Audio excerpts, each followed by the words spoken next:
As pessoas se ressentem das feridas que elas têm e muitas vezes não se dão conta das feridas que elas causam. As pessoas nas igrejas estão insatisfeitas porque elas muitas vezes chegam aí, sentam, esperando como você espera de um cinema, de um teatro, ser satisfeito. Eu vim e eu quero receber algo novo. Eu enxerguei que faz vento frio na igreja, eu não gosto de vento frio, a igreja é apertada, a igreja é quente, não tem aulinha para as crianças, não tem isso, não tem aquilo, né? Tem dificuldade com o som, e as pessoas ficam olhando em volta e não querem se levantar para ajudar em nada isso a mudar. Muitas das vezes elas fazem as coisas para benefício próprio. Elas começam a fazer alguma coisa e há um desentendimento, elas largam, não querem mais trabalhar na igreja, como se Deus tivesse algum problema com isso. E fica uma pergunta: a gente faz as coisas para agradar ao Senhor, ou para agradar ao pastor, ou para agradar as pessoas? Os relacionamentos dentro das igrejas estão muito frágeis. E o que acontece quando os relacionamentos estão frágeis? Num casamento, numa amizade, dentro de uma igreja, isso torna um ambiente frágil. Frágil. A gente vê a cara de vocês, a gente vê a cara de muitas vezes a insatisfação da pessoa com os assuntos que a gente traz aqui. A gente vê que as pessoas estão muitas vezes chegando nas igrejas querendo uma palavra de incentivo, uma palavra de apacentar, uma palavra de bênção, uma palavra de cura, e elas se tornam egoístas, porque elas veem a igreja como um grande mercado, um grande shopping espiritual, onde elas vão para receber, mas elas não vão para dar, onde elas estão preocupadas com elas mesmas. Elas precisam ser curadas, saradas, fortalecidas, abençoadas para elas mesmas, porque elas têm sido fortalecidas, abençoadas, saradas e curadas. E o que se espera? Que elas sadias trabalhem, produzam, mas elas continuam carentes. Parte disso não é culpa da gente, parte disso é o sistema desse mundo que tem estimulado você a teclar com as pessoas em vez de estar com as pessoas, de colocar carinhas de emotion para dizer como você está sentindo, ao invés de você visitar alguém, olhar na cara da pessoa e ver a reação dela.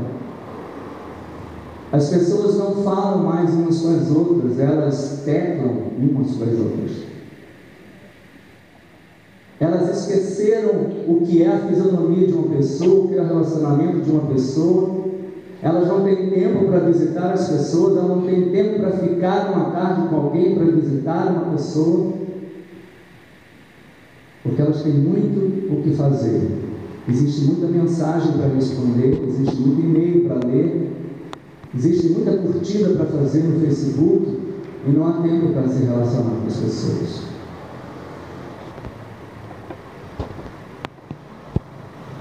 E o que acontece com os relacionamentos dentro de um casamento, dentro de uma amizade, dentro da igreja? Ficam frágeis, as pessoas ficam sem paciência, as pessoas ficam imediatistas, elas estão acostumadas a apertar o botão e ter um resultado.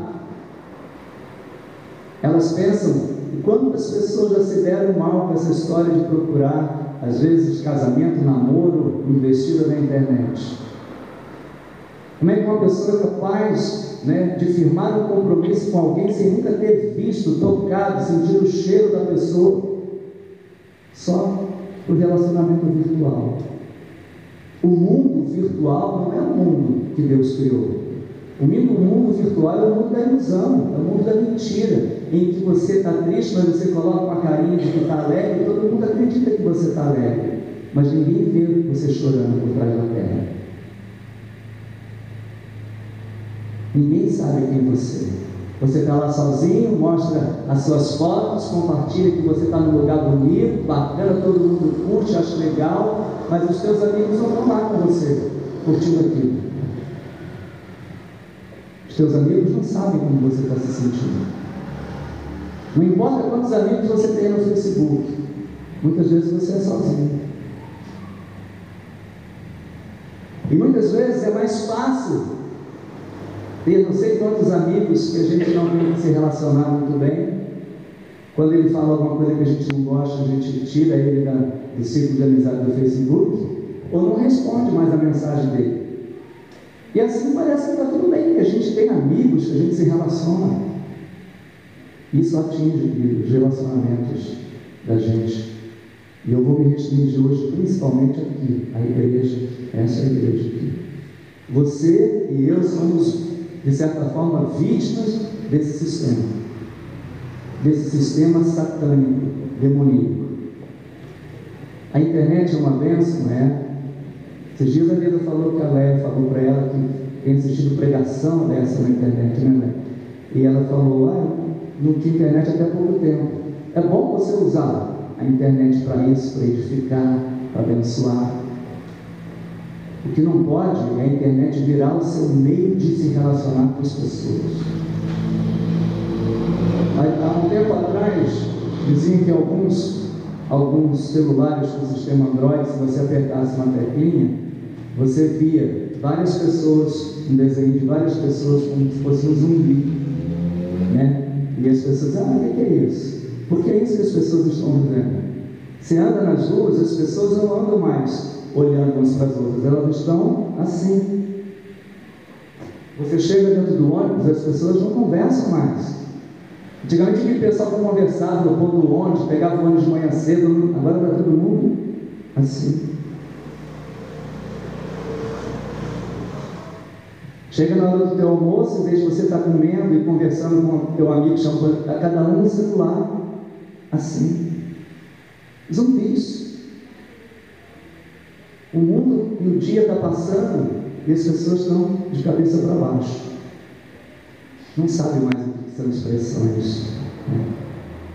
Pergunta para esses meninos aqui se eles sabem o que é jogar bola de gude, o que é pique, o que é soltar pipa, o que é brincar de esconde-esconde. Agora pergunta para eles se eles não sabem os programas do computador, como baixar os jogos, como fazer isso, como botar em motion, como fazer aquilo.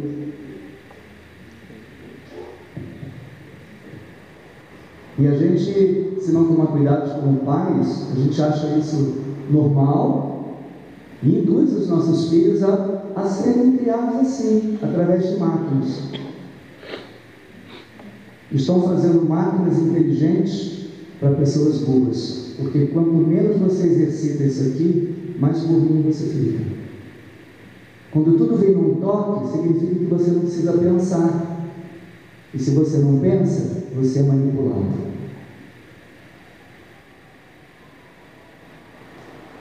Então, parte do que a gente vê como reflexo dentro das igrejas e dos relacionamentos tem a ver com isso.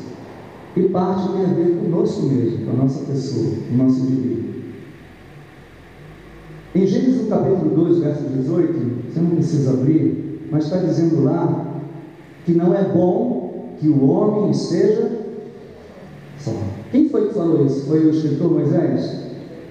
Ele disse que foi Deus. Deus, quando criou o homem, Ele próprio reconheceu que não era bom que o homem estivesse só. Querido, se você não ouviu falar numa expressão chamada ostracismo, que é a pessoa que se isola, a pessoa que vive numa concha, a pessoa que não tem relacionamento com as pessoas, que está isolada, Deus fala que isso não é bom. Não ter relacionamento com as pessoas não é bom.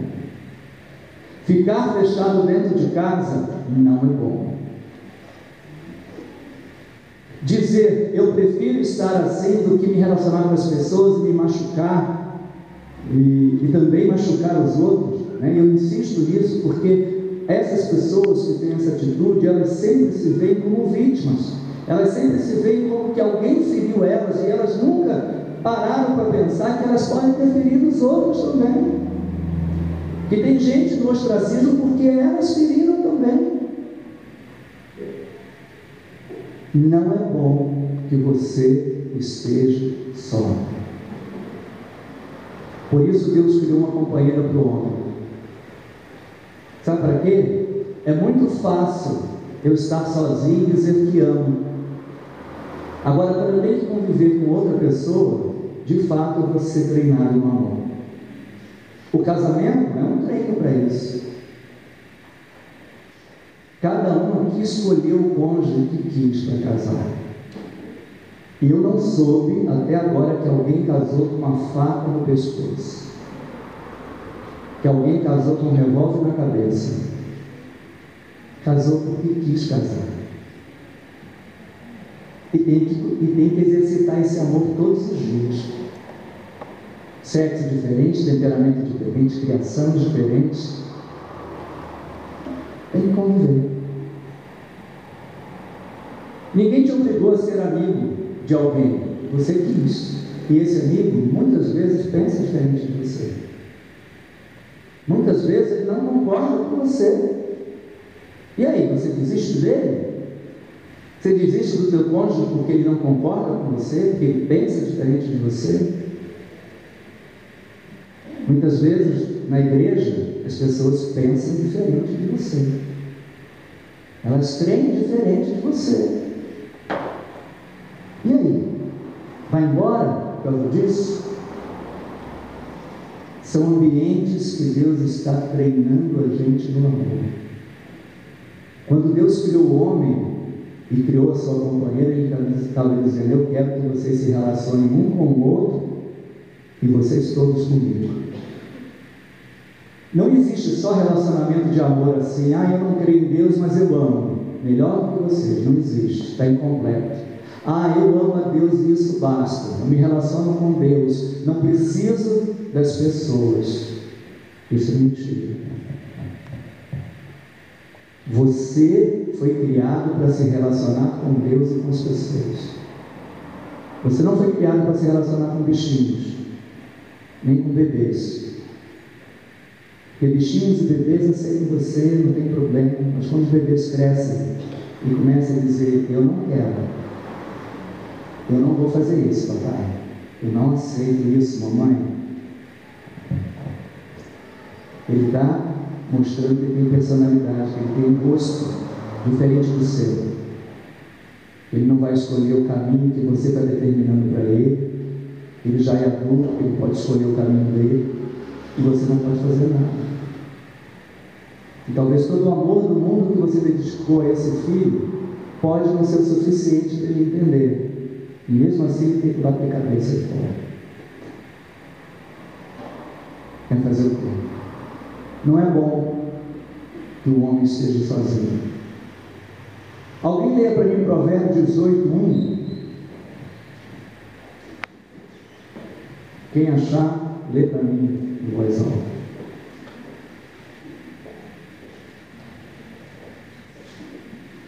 Ele se isola, busca interesses egoístas e se rebela contra a sensatez. Quem se isola busca ter interesses egoístas e se rebela contra a sensatez. A pessoa que se isola, ela se torna egoísta, ela se torna o centro da vida dela, ela não tem que se relacionar com ninguém, ela não tem que pensar no outro, ela só pensa em si. O mundo gira em volta dela. A pessoa que se isola, ela é egoísta. Não sou. Você está pensando em você. Você não se relaciona, você não tem que se doar, você não tem que perdoar, você não tem que abrir mão. Você é egoísta. É o que a Bíblia fala.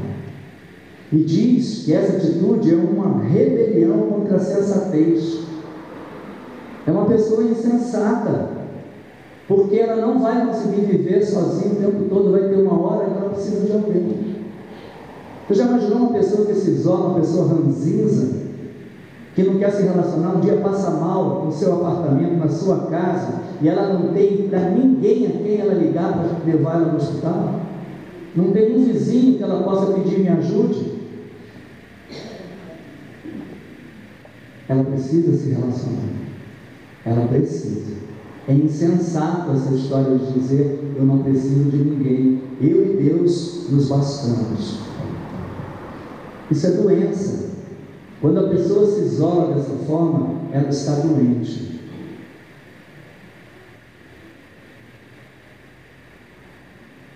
E essa doença precisa ser curada. Ser isolado, não ter relacionamento, manter as pessoas à distância, isso é sinal de doença. Lá no Rio havia um rapaz que ele não visitava a casa de ninguém, para que ninguém fosse na casa dele. Ele escondia todos os documentos dele para que a gente não soubesse o nome dele, a identidade dele, como se por ali a gente fosse invadir a casa dele. Quem não imaginou isso? Uma pessoa que não sabia receber abraço, quando ela recebia uma manifestação de carinho, ela se endurecia toda, como se aquilo fosse estranho para ela.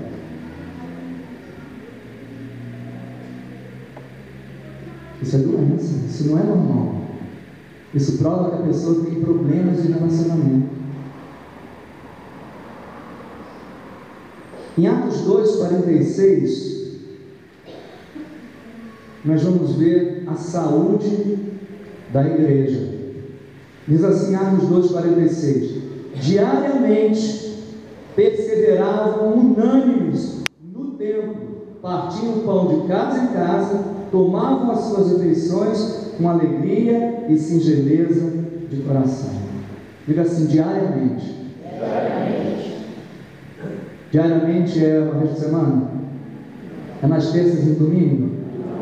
É na semana de oração só? Havia um costume. Ah, pastor, é que eles não têm a vida que a gente tem. Realmente, eles trabalhavam pesado. Eram burro de carga, os homens daquele tempo. Eles tinham todos os motivos para estarem cansados e não estarem no templo diariamente. A gente tem carro.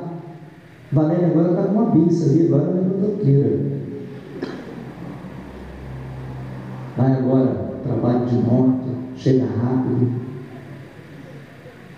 A cidade está com um pouco de trânsito, né? Comparado com as grandes cidades não é nada, mas está com trânsito. A gente mora perto da igreja, tem célula em vários bairros que você pode escolher mais próximo da sua casa. Mas está frio, está calor, estou doente, recebi visita, tenho um compromisso. Diariamente eles estavam no templo buscando a Deus. Havia um costume dos cristãos se reunirem para buscar a Deus. Ah, pastor, mas o templo não está aberto todo dia. A casa dos seus irmãos e a sua está fechada para isso? Por que você não convida seu irmão para orar com você na sua casa? Pergunta para ele se você pode ir na casa dele orar com ele. Por que você fica esperando só o dia da célula para orar com os irmãos?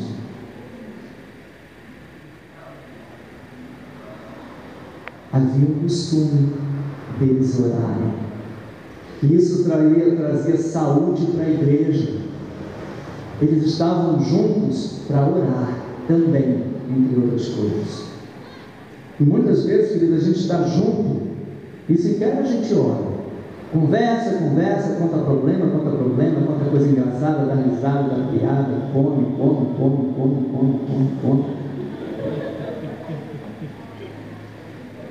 E se o irmão falar assim, vamos orar, aí todo mundo faz aquela cara esquisita de orar. Que isso, pô, está aqui em comunhão, está brincando, pô. Uma coisa desconfortável para orar. Parece uma coisa estranha, orar, que isso, orar? Colocar Deus aqui nessa conversa da gente, é estranho isso. Estranho porque parece que muitas vezes a conversa, Deus não estaria ali. Jesus se levantaria daquela dali e não estaria ali. Porque se ele estivesse ali, nós vamos falar, vamos orar, não tem problema, nós estamos conversando, o papai está aqui, vamos orar normal. Por que essa cara de constrangimento? Orar fazia parte da vida saudável daquela igreja. Eles se reuniam para orar. Agora, existe uma coisa: quem é isolado diz: eu oro a Deus, eu tenho comunhão com Deus. Eu vou ler para você uma porção do texto de Mateus que diz assim: digo-lhes a verdade, tudo que vocês ligarem na terra terá sido ligado no céu, e tudo que vocês desligarem na terra terá sido desligado no céu. Também lhes digo que se 2 de vocês concordarem na terra em qualquer assunto sobre o qual pedirem, isso lhes será feito por meu Pai que está no céu. Pois onde se reúne 2 ou 3 em meu nome, ali eu estou no meio deles. Ele está falando de oração de concordância. Você sabia que tem certo tipo de oração que não adianta você orar sozinho? Você vai precisar de pelo menos um irmão para orar com você, para concordar com você acerca de uma coisa, para que Deus possa fazer. Mas você é isolado, você tem a sua comunhão perfeita com Deus, você não precisa se relacionar com as pessoas, e aí você não vai provar disso. E você vai, às vezes, questionar: por que Deus não me responde? Porque talvez isso aí você precise de um companheirismo, você precisa de alguém para concordar em oração com você, para ligar e desligar alguma coisa junto com você. Sozinho, na sua oração, você não vai conseguir. Deus criou esse artifício para que você dependesse do seu irmão, e o seu irmão dependesse de você, já pensando em todas essas conclusões que a gente arrumou, para que você não ficasse nesse ostracismo. Você precisa do seu irmão. Intercessão. Quem vai interceder por você se você desaparece, se você some, se você não se relaciona? As pessoas estão no mundo como você, agitado, renovado.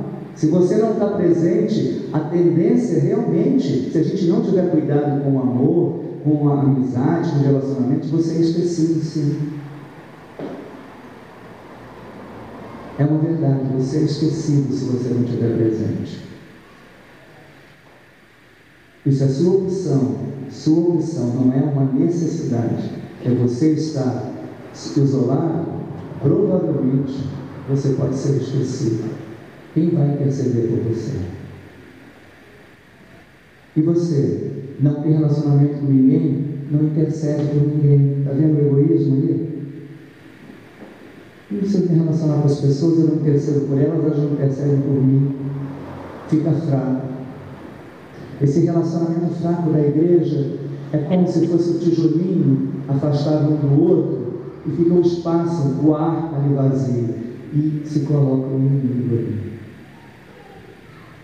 entre os relacionamentos. Porque é um espaço que era para ser preenchido com amor, com amizade, ele está vazio. E o inimigo oportunista, ele vai lá e se instala. E aí cria conflitos de relacionamento, às vezes, muitas vezes sérios. Eles oravam juntos. Qual foi a última vez que você espontaneamente saiu da sua casa para orar com alguém, ou convidou alguém para orar com você?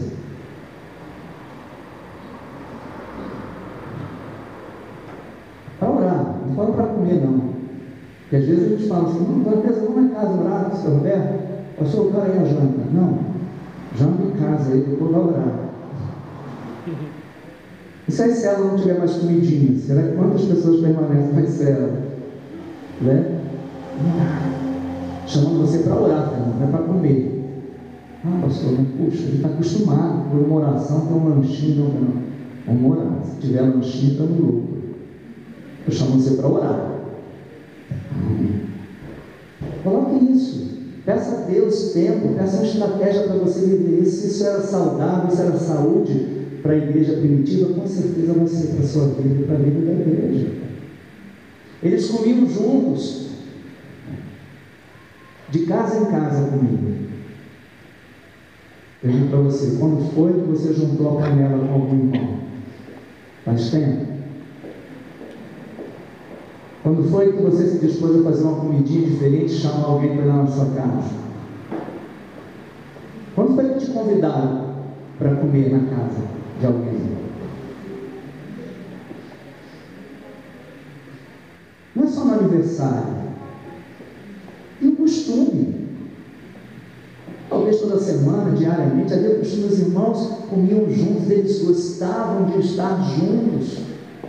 Eles tinham esse vício de estar juntos, de comer juntos, de estar ali compartilhando a vida deles. Naquele tempo não tinha televisão, não tinha nem como compartilhar novela, futebol. Eles falavam da vida deles mesmo, não tinha outra coisa para falar. Quando você está comendo com alguém, você gasta o tempo só comendo, você fala o que com as pessoas, né? Você abre o seu coração, você conta algo que Deus falou para você, algo que Deus fez na sua vida, uma revelação da palavra de Deus, uma experiência com Deus, com alguém. O que você conversa quando você está com seus irmãos juntos? Que assunto é trazido à baila? Porque às vezes você pode estar junto, mas as conversas não serem edificantes. E aí não vai produzir esse efeito. Você vai comer junto, vai dar uma engordadinha e não vai ter edificação. Comece a exercitar isso. Comece a juntar panela com os irmãos, nem que seja uma vez por semana. Dá uma cutucada nele, me chama para jantar, me chama para dar uma lanchada na tua casa, faz um camarão aí.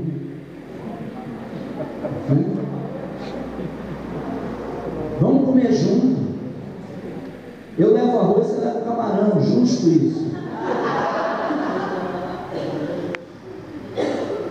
Chega lá, conversa, dá risada assim, mas fala também, edifica teu irmão com algo da tua vida, partilha tua vida com ele, abre teu coração. Pastor, não pode abrir meu coração para qualquer pessoa, é verdade, nós estamos chegando lá. Estou falando de uma maneira geral, provocando você a criar relacionamento com Deus e uns com os outros. Isso traz saúde para a igreja, é isso que eles faziam. Partilhar a vida. Criar relacionamento que é tempo e dedicação. Ninguém, essa história de amor à primeira vista, de amizade à primeira vista, se você não investir tempo e dedicação, você não constrói um amigo, não constrói. Você vai aprendendo a ver aquelas pessoas, a reconhecer os defeitos e as qualidades, e mesmo assim amar, mesmo assim sentir falta dela, mesmo assim ter necessidade daquela amizade. O amor cobre multidão de pecados. Você vê o erro na pessoa, você vê o pecado na pessoa, mas você continua amando a pessoa.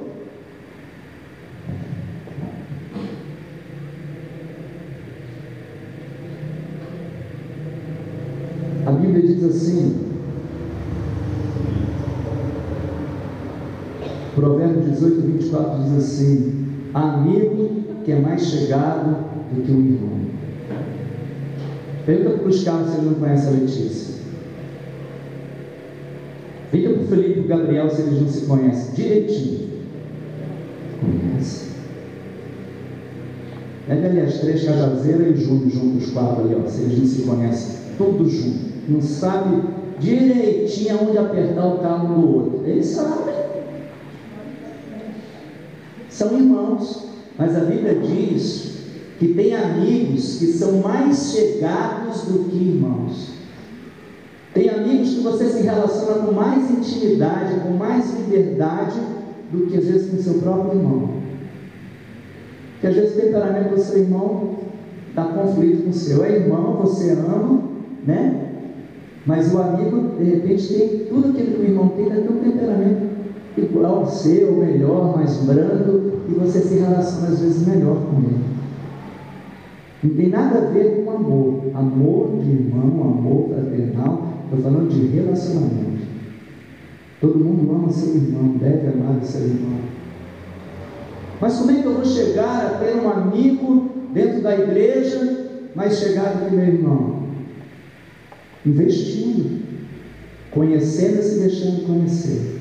A Bíblia diz que assim como o ferro se afia com o outro, assim é o seu amigo, um com o outro. Sabe quem é que vai te aperfeiçoar? O teu amigo. Se você não tem amigo, você não é aperfeiçoado. Não são as pessoas estranhas que te aperfeiçoam, não, são os teus amigos. É o que a Bíblia diz. É o amigo que às vezes dá uma faísca em você, você dá uma faísca nele, e aí com aquela faísca ele abre mão de uma coisa, e quando ele dá a faísca em você, você abre mão de outra. E assim eles vão se afiando. Se você está querendo um amigo que nunca discorde de você, que sempre baixa a cabeça para você, que sempre abre a mão por amor a você, que nunca diz não, que nunca impõe, nunca coloca o que ele pensa, nunca diz o que ele sente, que chega para você e diz assim: ó, Denise, ó, está feio você, está errado. Ah, mas aí a Denise, ela não deixa de ser minha amiga, então não é amiga. O amigo diz: está errado isso aqui. Isso aqui está feio em você, ó, isso aqui está errado. Se continuar assim, vai ter problema. Na igreja, no trabalho, você precisa mudar isso aqui. Ah, mas as pessoas são melindrosas, então. Esse aqui é o problema, não é amigo. Quem se incomoda com o que o estranho fala de você, mas todo mundo vai se incomodar com o que o amigo fala. Mas é amigo? Então ele está falando do teu bem. Na cabeça dele, ele julga que não está errado, está alertando. Pode até ser que ele esteja errado, mas na cabeça dele, ele está alertando do seu bem. Esses amigos que você não pode tocar, que é de vidro, cristal, você faz assim, quebra, não é amigo. Eu sou um amigo que eu não...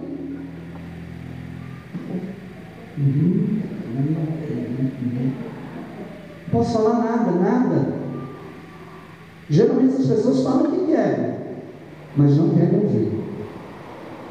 Não é amigo, isso não é amizade. Amizade, se, assim como os irmãos brigam e não deixam de ser irmãos, os amigos brigam e não deixam de ser amigos. Pulou fora, não quer saber, não é amigo. Nossa, eu pensei que era amigo, não é amigo. Pode ser que venha a ser, mas no momento provou que não é. Toda amizade, todo relacionamento passa por essa prova do fogo, dos conflitos, do não concordo com isso. E se a amizade permanece, o relacionamento permanece, então é verdadeiro. Se não permanece, porque não era. Não era amizade.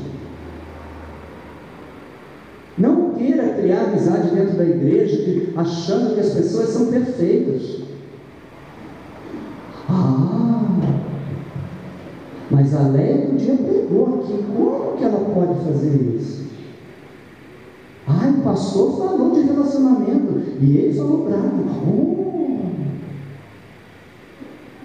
A Daiane é muda, eu nem escuto a voz dela, ela é muda? Não, ela fala. Mas, nossa, eu pisei um dia no pé dela, fez uma cara feia para mim, vi que ela queria me dar um soco. Nossa! A Daiane não é perfeita, a Léia não é perfeita, eu não sou perfeita, e você não é perfeito. E quem amar a gente vai amar a gente com qualidades e com defeitos. Quem estiver nos amando com qualidades e defeitos, é nosso amigo. Quem nos rejeita, quer um relacionamento mais superficial. Não dá para ser amigo, mas dá para ser colega. Amigo tem cumplicidade, colega não. Então você tem que descobrir quem são seus colegas e quem são seus amigos. Você tem que deixar ser ferido, sair faísca, porque você também vai acabar ferindo, fazendo sair faísca dos seus amigos. Deus não concorda com tudo, não te dá tudo que você pede, e nem por isso Ele não ama você. As pessoas não vão concordar em tudo com você, mas isso não quer dizer que elas não amam você. Tudo isso que a gente está falando forja amizade sólida dentro da igreja. Tudo isso diminui o espaço entre nós e o nosso irmão, e o inimigo vai ficando exprimido até que ele tem que sair dos relacionamentos. Nós, às vezes, dentro das igrejas, estamos tão sem discernimento que estamos brigando um com o outro e não estamos vendo o inimigo nos nossos relacionamentos. Não estamos vendo demônios que estão instigando uns contra os outros. E o Paulo fala: a tua briga não é contra as pessoas.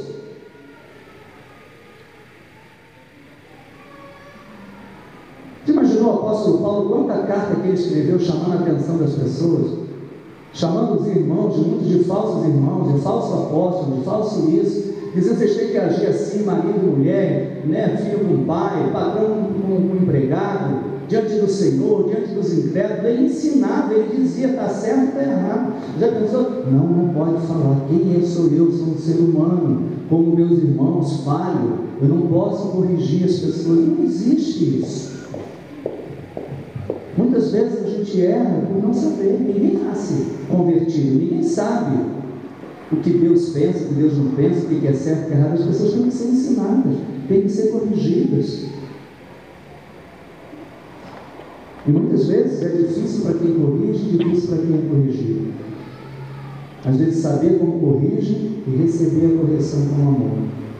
Às vezes corrigimos errado, e às vezes você recebe errado a correção. Um pai que não disciplina o filho é um pai negligente. Isso não é amor. Não, eu não bato, eu não corrijo, eu amo demais. Isso não é amor. Não é amor, porque Deus lhe corrige. Deus diz não para você, Deus fecha a porta para você. Por amor. Muitas vezes seus amigos vão dizer não para você, e você vai dizer não para seus amigos. E isso não quer dizer que você não os ama.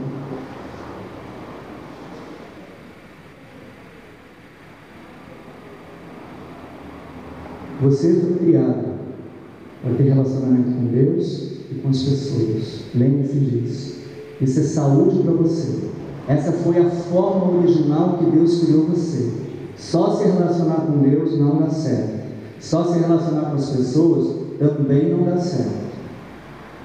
Se você tem problemas de relacionamento com Deus e com as pessoas, hoje vai ser uma noite que a gente vai orar por isso. Então, Senhor, eu preciso de cura, de libertação, de quebra de orgulho, de perdoar, enfim, eu preciso. Eu estou com isso prejudicado na minha vida. E talvez você esteja fraco na fé por causa disso. A igreja de Coríntios provava disso, uma igreja que tinha unção de dons. Maravilhas aconteciam no meio deles. Tinha divisão. Tinha o filho que possuía a mulher do próprio pai. Eles levavam as brigas dele, levavam ao tribunal os ímpios, porque não tinha uma pessoa sábia, que eles não consideravam ninguém sábio, para julgar a causa deles, levavam ao tribunal. A gente vê isso aí, pastores falando de igrejas, pastores na frente da televisão, expondo os irmãos diante de todo mundo. Vai lá, sai do teu lugar, não vai conversar com aquele pastor, não põe isso na televisão para ele, não. Por quê? Não, porque eu tenho que alertar as pessoas. Então, cuidado. Os incrédulos estão dizendo, não lá, eles brigam, se matam uns aos outros. Por que eu vou me meter nisso? Quantos de nós quer receber o próprio dano? É difícil pagar. Eu recebo o dano, mas eu não vou expor a igreja, não vou expor a família de Deus aí fora. Não, eu vou executar, eu quero justiça.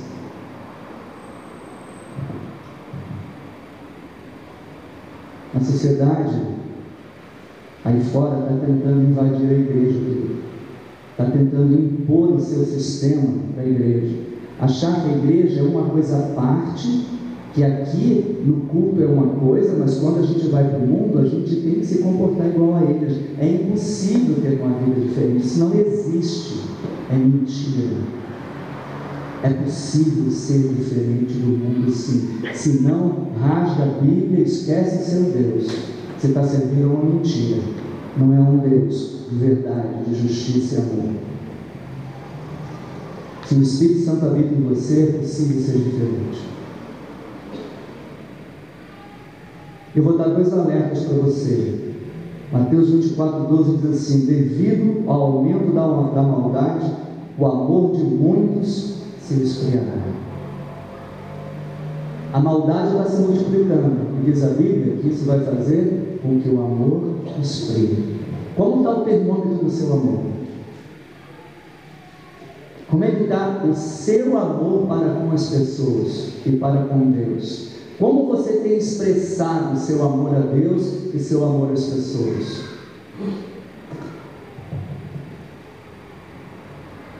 O outro diz, em Lucas 18:8 diz: eu lhes digo, e lhes fará justiça e depressa. Contudo, quando o Filho do Homem vier, encontrará fé na terra? A Bíblia diz assim: essa é a fé que vence o mundo. Se você não tiver a fé em Jesus Cristo, você não vai vencer o mundo.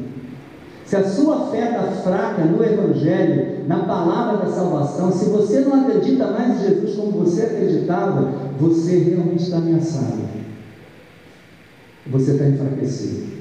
Se você não acredita mais nas promessas de Deus, se essa palavra da Bíblia te parece loucura, não dá para viver, isso deve estar diferente, acho que se fosse escrever ia ser tudo diferente hoje, você está enfraquecido. A Bíblia diz: eu sou o mesmo ontem, hoje, serei eternamente. Tudo passará, mas as minhas palavras jamais passarão. Não vai mudar, querido, não tem atualização bíblica. Não é igual download, você aprendeu que os programas, eles são atualizados de tempo em tempo, você baixa e o programa fica melhor. A Bíblia é perfeita, ela não vai ter atualização. O mundo vai passar, mas a palavra vai permanecer. O mundo vai fazer função de download da maldade. A Bíblia já está cumprindo.